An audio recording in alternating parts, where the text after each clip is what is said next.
Hi రా నాన్న, నేను రమి అన్నయ్య హిస్టరీ రఫీసాన్ని. దాదాపుగా 2-3 రోజుల నుంచి ఏబిపిఎస్సిలో జరుగుతున్న అనేక మార్పులకు సంబంధించి మీరందరూ సోషల్ మీడియా ద్వారా వింటున్నారు, చూస్తున్నారు. ఏబిపిఎస్సి రిఫార్మ్స్ అంటూ, క్యాలెండర్ అంటూ, ఖాళీలు అంటూ ఇలా అధికార యంత్రాంగం చేస్తున్నటువంటి హడావుడి చూసి సంతోషించాలో, గ్రూప్ 2 డేట్లు ఇవ్వనందుకు బాధపడాలో, ఒక రకమైనటువంటి అసందిగ్ధ పరిస్థితుల్లో మన ఉద్యోగార్థులు ఉన్నారు. ఈ ఉండడం అనేది ఇప్పటి నుంచి కాదు. దాదాపుగా ఆ రోజుల్లో ఏం జరిగిందంటే 2 నెలల్లో కావాలి, సైన్స్ అండ్ టెక్నాలజీ ఇవన్నీ చదువుకోవాలంటే గ్రూప్ 2లో మెయిన్స్ కి సంబంధించి, కాబట్టి ఈ 2 నెలలు చాలు అనే ధోరణిలో వాయిదా వేయించుకోవడం జరిగింది బేసికల్లీ. ఇప్పుడు ఈ 28 జూలై 28 యాక్చువల్లీ గ్రూప్ 2 మెయిన్స్ జరగాలి ఈ సంవత్సరం. 2 నెలల్లో మనం అందరం అడిగాం. 2 నెలలు అడిగినందుకు సెప్టెంబర్ 28, ఈరోజు 26, ఎల్లుండికి 2 నెలలు పూర్తవుతుంది. మనం అడిగిన టైం డ్యూరేషన్ చదువుకోవడానికి మనం అడిగిన టైం డ్యూరేషన్ 2 నెలలు పూర్తవుతుంది. ఈ 28కి ఎల్లుండికి పూర్తవుతుంది. కానీ 2 నెలలు పూర్తి కావస్తున్నా మనం అడిగినందుకు 2 నెలలు ఇచ్చారు, సంతోషం. ఇప్పుడు సీరియస్ గా మనం సిద్ధమైనటువంటి వేళ అక్కడికి వెళ్ళి చూస్తే పరిస్థితి చైర్మన్ అపాయింట్మెంట్ జరగలేదు, డేట్స్ రాలేదు. మరి అభ్యర్థుల్ని, ఉద్యోగార్థుల్ని దృష్టిలో పెట్టుకోవాల్సిన ప్రభుత్వం పెట్టుకున్నట్లయితే తక్షణం మనకి ఏబిపిఎస్సి చైర్మన్ వారిని అపాయింట్ చేయాలి, తక్షణం అపాయింట్ చేయాలి. ఏమో నాకు అనిపిస్తుంది 2 నెలలు పట్టింది, 2 నెలలు అయింది, ఇంతవరకు ఒక మంచి ఐఏఎస్ ఆఫీసర్ ప్రభుత్వానికి దొరకలేదా అనే ఒక ఫీలింగ్ నాకు వస్తుంది. ఇది నా వ్యక్తిగత అభిప్రాయం. అయితే ఒకటేంటంటే, ఇట్లా ఈ అసందిగ్ధ పరిస్థితి కొనసాగుతూ చదవాలా వద్దా, కొన్నాళ్ళు చదువును పక్కన పెడదామా. నిన్న కూడా నేను హైదరాబాద్ అశోక్ నగర్ లో మన ఇన్స్టిట్యూట్ లో ఉన్నాను. ఈరోజు సాయంత్రం వరకు ఉంటాను. ఎవరైనా వస్తే నన్ను కలవచ్చు. నిన్న కూడా వచ్చారు కొంతమంది పిల్లలు, వచ్చి నన్ను కలిసి, సార్ డేట్స్ వస్తే చదవడానికి బాగుంటుంది, డేట్స్ రావట్లేదు, మేము ఎలా ఎగ్జామ్ డేట్లు ఇస్తే బాగుంటుంది, డేట్లు ఇవ్వలేదు, మేము చదువుతా పక్కన పెట్టేశాం సార్ అని చెప్పి పిల్లలు వాపోతున్నటువంటి పరిస్థితి.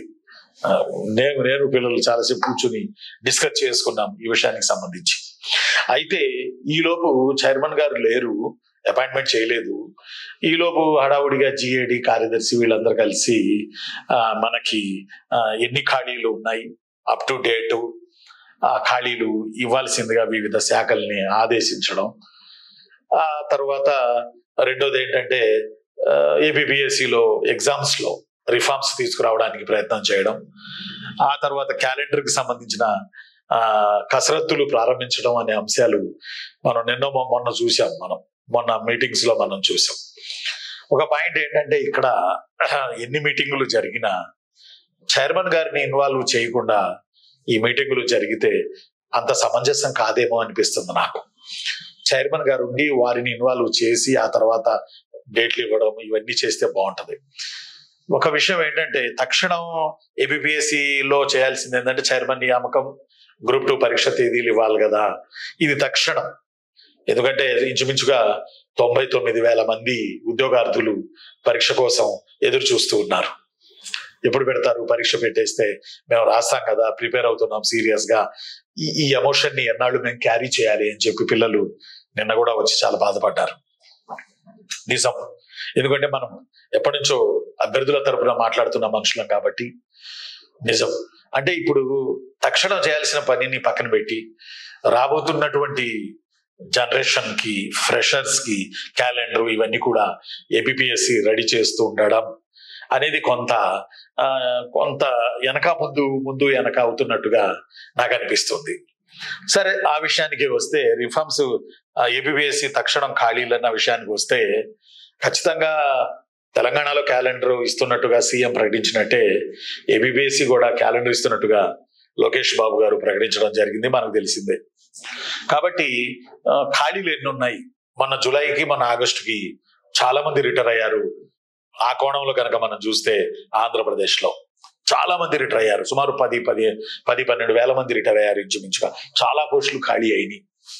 కాబట్టి ఈ ఖాళీలతో కలుపుకొని ఎవ్రీ ఇయర్ జనవరిలో నోటిఫికేషన్ ఇచ్చి ఆ ఇయర్ ఎండింగ్ డిసెంబర్ వరకు పూర్తి చేసే, డిసెంబర్కి కొంచెం ముందే పూర్తి చేసే కార్యక్రమాన్ని ప్రభుత్వం పెట్టుకున్నట్టుగా అనిపిస్తుంది.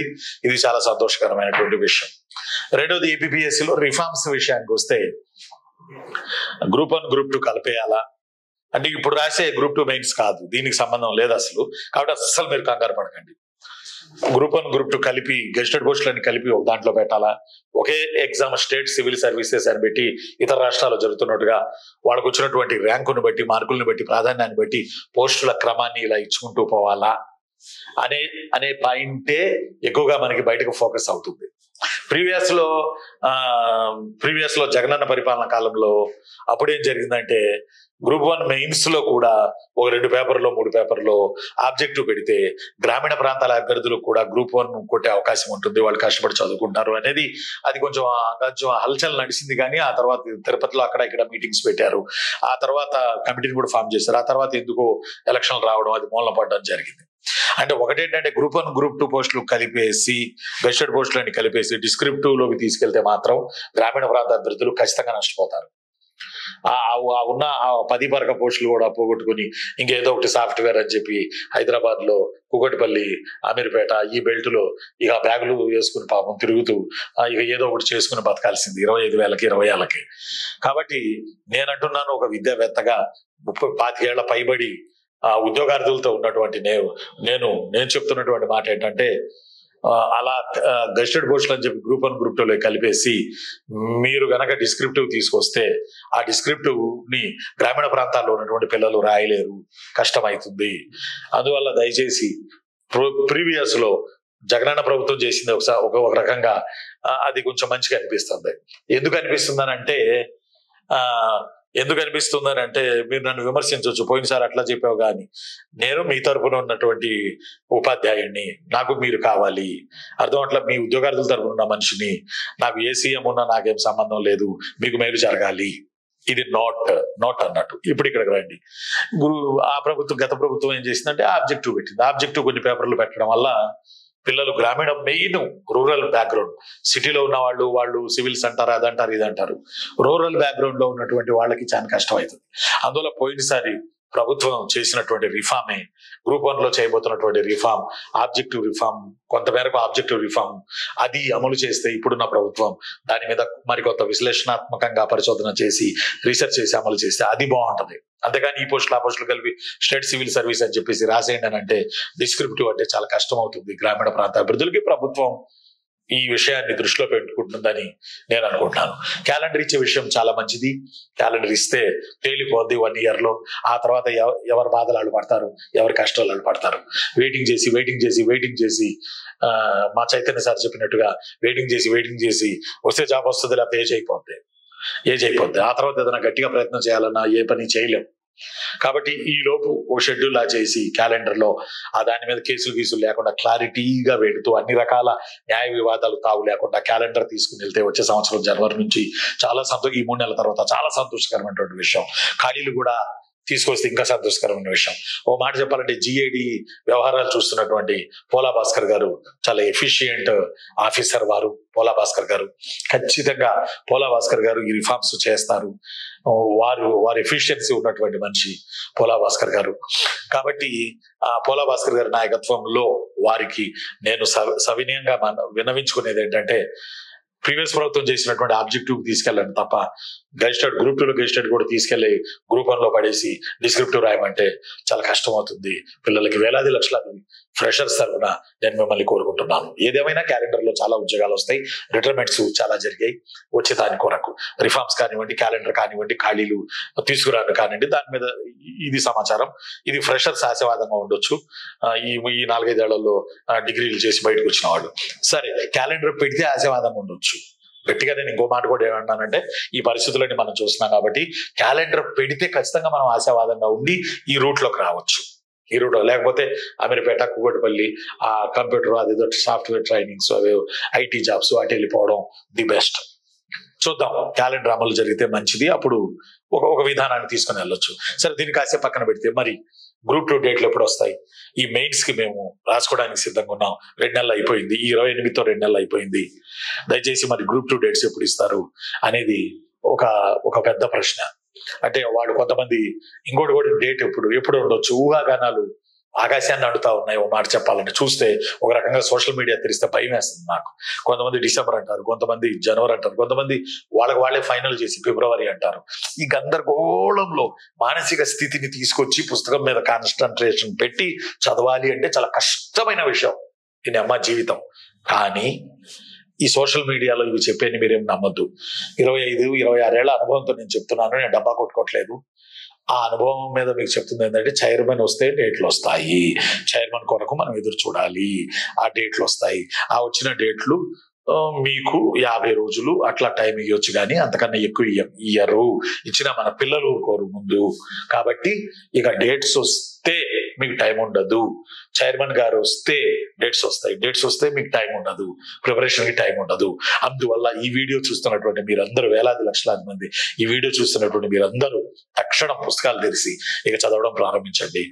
డిసెంబర్ లో ఉంటుందా, నవంబర్ లో ఉంటుందా, లేకపోతే జాన్ లో ఉంటుందా, ఫిబ్రవరిలో ఉంటుందా? ఇది ఊహాగానాల సినిమా. చైర్మన్ వస్తే డేట్స్ వస్తాయి, ఇది కన్ఫామ్. చైర్మన్ గారు వస్తారు. ఎన్ని రోజులు అట్లా పెట్టరు కదా. గవర్నమెంట్ ఇనిషియేటివ్ తీసుకుంటుంది. ఏదో బిజీ పనుల్లో ఉన్నట్టుంది గవర్నమెంట్. కాబట్టి దయచేసి మీకు నేను చెప్పే పాయింట్ ఏంటంటే మీరు చదవడం మాత్రం వదలకండి. ఎప్పుడు ఏ నెల అనేది ఎవరు చెప్పినా నమ్మద్దు. ఏ నెలలో మేబీ ఉండొచ్చు. ఇదంతా కూడా అంజనం చూసో లేకపోతే ఇంకేదో చూసో చెప్పేది లాంటిది, భవిష్యత్తు చెప్పేది లాంటిది. అలా కాదు. చైర్మన్ వస్తే డేట్లు వస్తాయి. చైర్మన్ గారు అపాయింట్ జరిగితే డేట్లు వచ్చేస్తాయి. ఒక 1 వీక్ లోపు డేట్లు ఇస్తారు. కాబట్టి దయచేసి మీరు ఏ నెల ఆ నెల అని పెట్టుకోకుండా డేట్స్ ఇస్తే 50 రోజుల కన్నా ఎక్కువ ఉండదు అనేది కూడా మీరు దృష్టిలో పెట్టుకుని ఇప్పుడు మీరు చదువుకోండి. ఇంకోటి కూడా ఏంటంటే టెస్ట్ సిరీస్ చెప్పాలి. మిమ్మల్ని లైన్ లోకి తీసుకొచ్చి పరీక్ష రాయించాలి. అందువల్ల టెస్ట్ సిరీస్ కూడా మన కేజీహెచ్ ఆన్లైన్ క్లాసెస్ మనం చేస్తున్నాం. టెస్ట్ సిరీస్ లోకి ఎంటర్ అవ్వండి. టెస్ట్ సిరీస్ 3 టెస్ట్ సిరీస్ అయినాయి. 4వ టెస్ట్ సిరీస్ నాది ఏపీ హిస్టరీ రేపు శనివారం నేను పెట్టబోతున్నాను.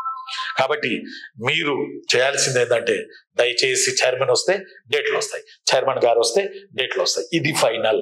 అది ఏ నెల అనేది మీరు అది మైండ్ లో పెట్టుకోబాకండి. దయచేసి మీకు దండం పెడతా. మీరు చదవండి, చదివి తీరండి.